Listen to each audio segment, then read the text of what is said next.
오늘 드릴 얘기가 이제 제가 이 주제가 살아남는 식당이잖아요. 저는 초밥집을 시작한 지가 2001년도에 시작을 해서 한 해 만에 11개월째 문을 닫았어요. 시작하자마자. 그 두 번째 식당을 화정에다 했는데 지금까지 하고 있죠. 그래서 제가 이 살아남은 식당이잖아요. 어쨌든 간에 22년, 연수리 22년 정도 됐는데 제가 한 것을 가지고 여러분들이 듣고 이렇게 해라라고 말씀드리는 게 아닙니다. 제가 이렇게 했는데 지금까지 살아남았다.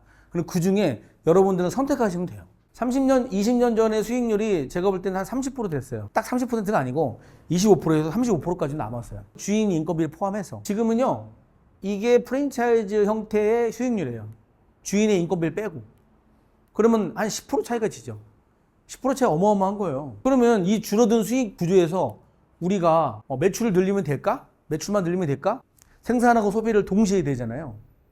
이게 해결된 문제가 아니에요. 그래서 지금의 이 수익률에 대해서 고민을 좀 많이 하셔야 돼요. 트렌드가 엄청 빨라졌죠. 역전할매 할머니 맥주가 엄청 많이 깔았잖아요. 그 다음에 범맥주 나오고 뭐 금별맥주 막 이런 거 나오잖아. 술집은요, 옛날엔 트렌드가 그래도 트렌드가 10년이었어요. 맥주집도. 열면 10년은 갔어. 지금은 2년 가면 바꿔줘야 돼. 그러니까 얘가 나온 다음에 금별맥주, 크라운 맥주 나오니까 바로 손님들이 글로 가. 우리 동네 가보면요, 여기도 손님이 많지만 건너편 금별맥주도 손님 엄청 많아요. 손님들이 트렌드에 민감하게 자꾸 갈아타는 거야. 우리 쇼츠 보면 나도 쇼츠 많이 보거든요. 유튜브도 지루해 이제. 어떨 땐 쇼츠도 빨리 넘겨버려. 습관이 된 거야. 그게 지금의 트렌드입니다. 사람 구하기 어렵잖아요. 20년 전에도 구하기 어려웠어요. 업주들은 항상 월급 조금 책정하고 사람 안 구해진다고 말해요. 여러분들 중에 지금 사람 구하기 힘들다고 말씀하시는 분들 제가 자세히 물어보면 안 구해지는 월급을 제시하고 사람을 구해. 그게 내가 볼 때 70% 정도. 그런 어려움 말하는 게 아니라 일단 지금 사람이 없어졌어. 쿠팡에 가 있고 배달한다고 나가 있고 배달 식당 한다고 나가 있고 사람이 없어요 지금. 애도 안 낳고. 구인 자체는 어려워요. 지금 상황이 어렵지만 여러분들이 구인 어렵다는 그런 말하고는 좀 다른 얘기예요. 사람 없다고요 지금. 그게 지금 식당의 모양새입니다. 배달 식당이 이 시장을 일단 초토화해놨어요. 일단 내가 볼 때. 배달 매출이 아무리 잘 된다고 해도 혼자 한다는 건 매출이 뻔하다는 얘기거든. 나도 맨 처음 배달 식당이 막 활성화될 때 야 그러면 공유주방이 대박 나겠다 그랬는데 그렇지도 않아. 손님은 되게 보이지 않는 욕망을 가지고 있어요. 이 배달 식당이 진입장벽을 낮춰놨고 그 형태는 오프라인으로 약간 전염병처럼 번져갔어요. 오프라인에서 10평이면 나 식당 할 수 있어. 5천만 원 가지고 덤비는 사람들, 4천만 원 가지고 덤비는 사람들. 물론 돼요. 간택기에 냄비 갖다 놓고 수도꼭지 달아놓으면 뭐라도 팔지. 하지만 다 그렇게 하는데? 다 그렇게 노하우 없이 다 그렇게 해요. 그래놓고 배달 어플에다가 딱 질러놔. 냉면하고 고기 팔아요. 엄청 싸게. 제가 싸니까 난 더 싸게. 제가 싸면 난 더 싸게 하고 뭐 더 주고. 근데 6개월 가면 망하고 1년 가면 망하고 문 닫는다고 하지. 이게 지금의 현실입니다.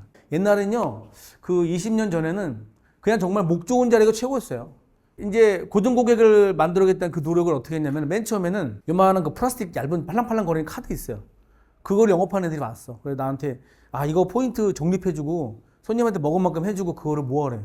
70몇만 원 주고 샀어요. 그 당시에. 그 당시에 엄청 비쌌으니까. 그리고 그 카드 한 장에 110원인가 그랬어요. 그거를 했더니 손님이 그래도 진짜 모여. 그래서 모인 그 고정 고객이 꽤 됐어요. 그 다음 단계로 넘어간 게 뭐였냐면 이제 프로그래머.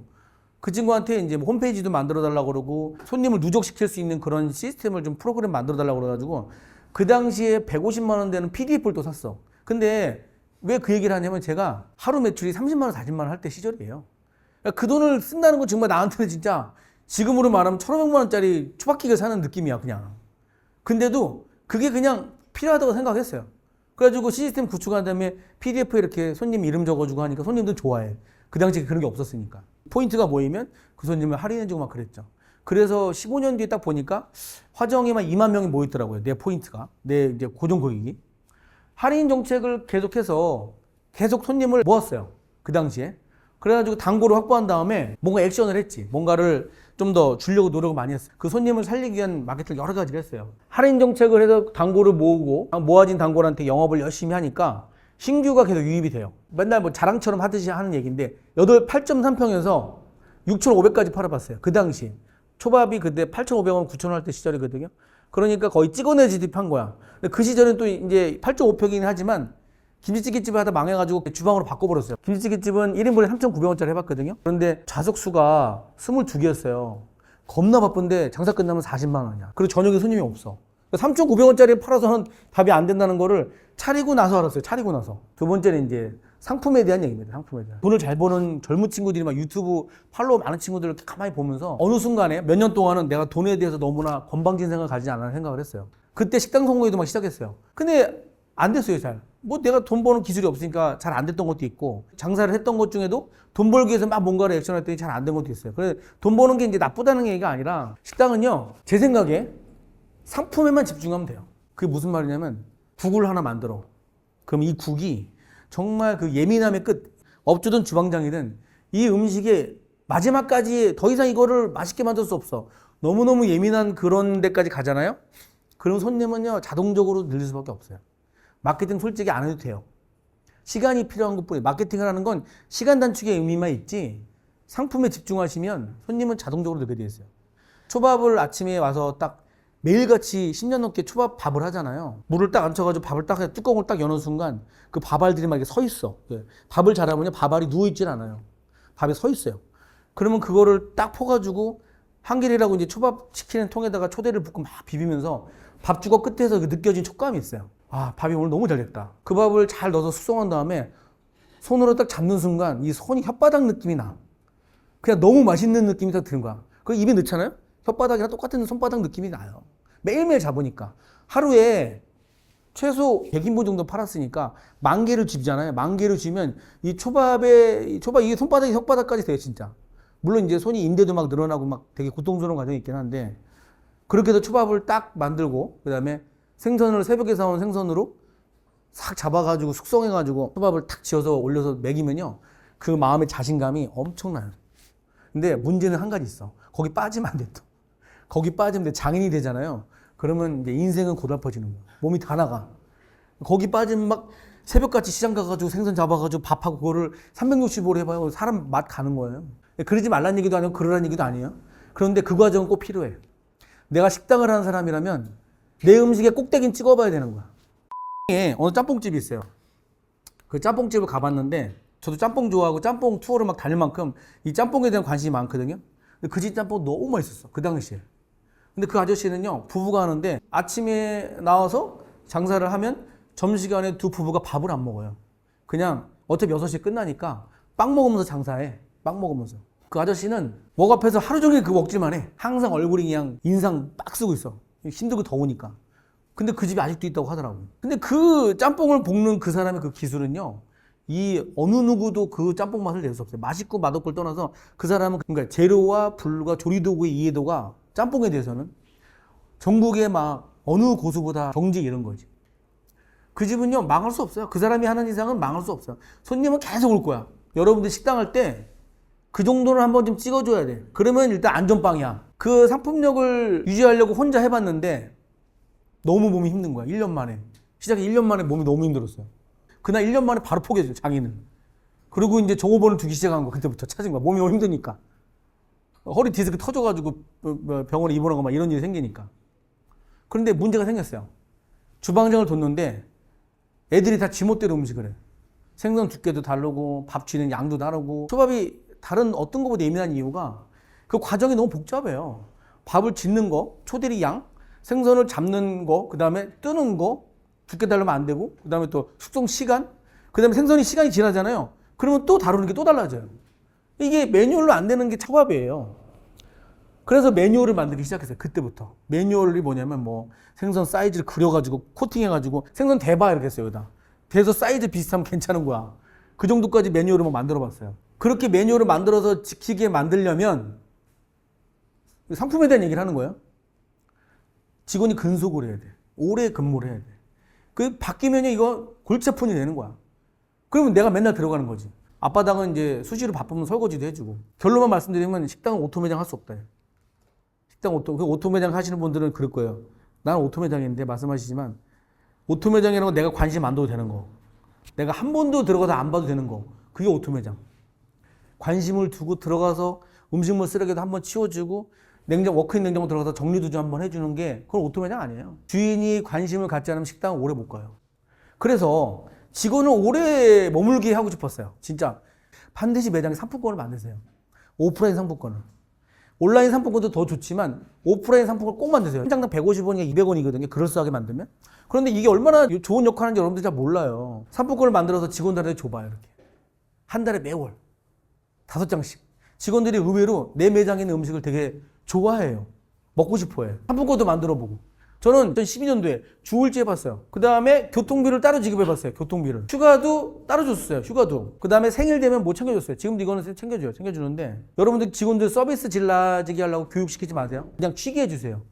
쉬게 해주는 게 더 좋은 거야. 그 직원이 여기 있게 만들어주는 게 더 좋은 거예요. 뭐야, 야유회도 가봤어요. 야유회. 다 모아놓고 야유회 가면 얼마 드는 줄 아세요? 한 300만 원 깨져요. 차 대절해야지.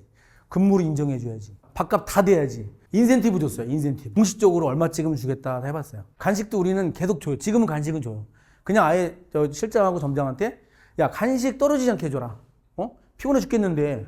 여러분들 한 가지 얘기해주면 사람은요, 배부르면 화 안 내요. 입에 단 거 물고 화내는 사람 별로 없어요. 꼭 지키세요. 직원의 마음 태도가 달라집니다. 이건 돈 안 드는 일이에요. 휴게실 막 이런 거 좋아하니까 휴게실 지금 그 집이 배달 식당 한다고 그랬잖아. 그 자리에다가 휴게실 반 나눠가지고 여자 탈실 남자 탈실 넣고 침대 1, 2층 침대 해놔가지고 쉬는 시간에 자. 그다음에 또 해외도 같이 가봤어. 해외도 직원 비용 다 대고 내가 가봐서 해외도. 회식 지금은 안 하지만 웬만한 회식 안 해요. 샤워장도 막 내가 땀이 많이 나니까 직원들이 샤워하고 싶을 것 같은 거야. 그래가지고 샤워장 간이 샤워장을 저 수원까지 가서 가져와서 사왔어. 얘네들이 더울 때 샤워하면 너무 시원하겠지 하면서 새벽에 4시에 나와서 나 혼자 조립을 했어. 그런데 여자 남자 같은 탈의실이니까 그걸 너무 여자들 민망하게 못 쓰잖아요. 남자들은 가끔 쓰는데 너무 안 쓰는 거야. 그들이 그것도 버려버리고 샤워장을 아예 그냥 새로 또 만들었지. 왜 직원 이 얘기 하냐면요, 제가 5만 가지 다 해봤어요. 그 중에 여러분들 할 수 있는 것만 하세요. 중요한 얘기가 하나 있어.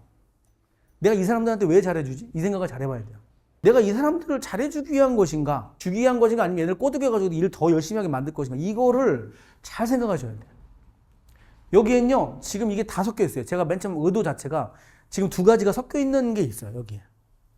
그런데 제일 중요한 건 주는 거여야 돼, 주는 거. 내가 난 수익의 일부를 돌려주는 개념으로 가야지, 내가 얘를 꼬셔가지고 약간 좀 일 열심히 하게 만들고 난 좀 덜 주고 이런 생각을 가지면 안 된다는 거야. 기준을 잘 잡아야 돼요. 잘못하면 독이 되네요, 만든 게. 다음은 이제 저에 대한 얘기를 해드릴게요. 제가 이제 몸이 아파가지고 허리 디스크 한번 터지고 쉬지를 못했어, 일을 하면서. 간단하게 말하면요, 내가 쉬지 못하고 12시간, 13시간 일하잖아요. 그러면요, 보이는 게 없어요, 사람이. 아, 내가 일을 많이 해가지고 번 돈이 내 돈이 아니구나, 이게. 이건 내 건강과 바꾼 돈이구라는 걸 그때 알았죠. 쉬지를 못하면 눈이 시야가 이렇게 좁아져요. 사람이 예민해지고. 그러니까 나는 리더인데 주방장의 어떤 부속으로서 일하게 되는 거야, 계속. 두 번째는요, 그렇게 내가 빠져나오면 직원이 잘하게 만들 것인가에 대한 고민을 하셔야 돼요. 그러려면 내가 식당에서 나와야 돼요. 그럼 이제 어느 게 순서냐? 어느 게 먼저 순서냐? 내가 먼저 나오는 게 맞아? 직원을 먼저 가르치는 게 맞아? 이거는 사실은 동시에 이루어져야 되는 것 같아. 같이 동시에. 그렇다고 식당 하나 하는 사람이 매출 좀 안 되는데 무조건 뛰어나라는 얘기가 아니야. 이게 동시에 같이 이루어져야 된다. 요거 3가지가. 그럼 나는 어떻게 되지? 그럼 나는 꾸준한 수입이 필요해. 나오려면 하나에서는 안 되잖아. 그러니까 식당을 또 하나 또 열어봤어요. 열어보고 2개 열어보고. 제가 20개 넘는 식당을 해봤잖아요. 꾸준한 수입이 필요해, 사실은. 그래서 잘, 지금 내가 얘기하는 걸 잘 그 중에 하나 선택해서 열심히 해서 500으로 넘어가는 순간 뭔가 달라져야 돼요.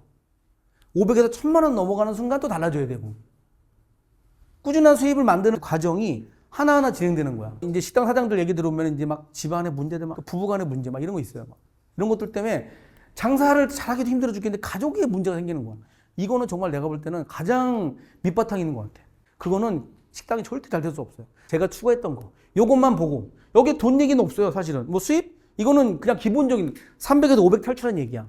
나는 이거를 뭐 돈을 많이 벌겠다는 얘기가 아니라 300에서 500, 500에서 1000만 원 탈출한 얘기를 하는 거예요. 이제 제가 그동안에 하면서 이 아까 얘기했던 손님, 직원, 사장, 요게 제가 추구하는 우리 식당의 철학입니다. 손님이 어떻게 하면 맛있을까? 아침마다 단톡방에 메뉴 5개를 올려요, 직원들이. 그러면 딱 보면서 25,000원 이거 먹을까? 난 이거 25,000원 먹을까? 손님이 이거 먹을까? 돈가스 오버쿡 너무 익었어. 저 우동에 표고 위에 팥이 넣어줬어. 매일매일 막 그렇게 하진 않지만 그런 거 체크하죠. 야, 직원, 얘네들이 불편한가? 고통스러운가? 일할 때? 고통스러운 거 같으면 바로 뭘 사요. 우리 집이 바닥 청소하는 기계 샀거든. 왜 사냐면 쭈그르고 앉아서 이제 찌든 때 따는 게 싫은 거야, 내가. 옛날에는 막 매출 나면은 애들 막 힘들어 보이면 야, 식당이 힘든 거지, 해. 막 이랬는데 지금은 좀 힘들어 보이면 야 빨리 문 닫아. 야 쉬자. 막 이래요. 약간 그렇게 하는 거지. 내가 있는 것도 짜증날 텐데 쉬기라도 해줘야 될 거 아니야. 저는 내가 행복하지 않으면 안 해요. 저는 작은 식당 안 해요. 왜냐면 작은 식당은 저한테 안 맞아요. 이제 돈을 많이 벌어서가 아니라 사람을 넣어서 수익 내기가 어려운 구조야. 여러분들 할 때 이제 그거를 고민하셔야 돼요. 이걸 지키려고요. 진짜 항상 노력했던 것 같아요. 그러니까 이거야. 손님, 직원, 나. 이 세 사람이 행복해야 돼요. 그래야 식당이 잘 굴러간다. 그러기 위해서 가장 식당 밑바탕에 있는 얘기야. 이거를 지키기 위해서 노력했어요. 여러분, 저는요, 맨날 이 생각을 해요. 맨날 이 생각. 팔아가지고 돈 100만 원 모으면요, 10만 원 저축해야 돼요. 그 다음 단계 못 가요. 10만 원 모은 거 쭉 모아가지고 100만 원 모으면 뭐 해야 돼요? 자, 이 리어카를 사야 됩니다. 리어카를 사면 이거의 3배를 바퀴에 끌으니까 얼마나 빨리 모아. 식당은요, 이 작업이 계속 이루어져야 돼요. 계속. 좀 모아가지고 내 다음 단계를 준비해야지. 그게 기업으로 말하면 재투자예요. 나는 지금 업그레이드를 하고 있는가? 나는 매일같이 고민하고 이 가게가 그 다음 단계로 넘어갈 수 있는 업그레이드를 하고 있는가? AI 나왔잖아요. 이제 여러분들은 속도를 따라가기 어려울 겁니다. 나도 이제 어려울 것 같아요. 요즘 젊은 친구들 하는 그런 외식업을 만드는 거 보면은 나도 확실히 떨어지는구나 이제 그 생각을 해요. 하지만 그거를 따라가려고 노력한 사람과 그렇지 않은 사람은 확실히 나중에 차이가 있게 됐어요. 계속 업그레이드 하지 않으면 지금 식당을 하는 사람들한테 밀려가지고 결국에는 나이 먹고선 나 좀 도와줘 하는 게 되는 거죠. 돈은요, 두 번째예요. 300만 원에서 500만 원 넘어가는 게 어려우면 그것만 그때 돈을 고민해야 돼. 1000만 원 넘어갈 때면 돈 생각하면 안 돼요. 근데 먹고 살 만큼 쓰잖아. 뭐 1000만 원 예를 들어서 말한 거예요. 1000만 원에 부족하신 분도 계시겠지만 저는 1000만 원 정도면 먹고 살겠더라고요. 그래서 1000만 원이 넘어갈 때부터는 그때부터는 돈에 대한 고민보다는 내 상품에 대한 고민을 하셔야 돼요. 그리고 직원에 대한 고민, 손님에 대한 고민, 상품에 대한 고민, 나에 대한 고민. 이게 이루어지면 돈은요 그냥 따라오게 돼 있어요. 제 생각이 그래요. 그래서 23년 해먹었어요. 여러분들이 식당을 하더라도 베이스에는 정책을 반드시 두고선 하부에 자꾸 보려고 하시면 안 돼요. 그러면 오래 못해요. 식당을. 살아남기 어렵습니다. 자, 오늘 강의는 여기서 마치고요. 긴 시간 동안 지루한 강의 들어줘서 감사합니다. 이걸 마치겠습니다.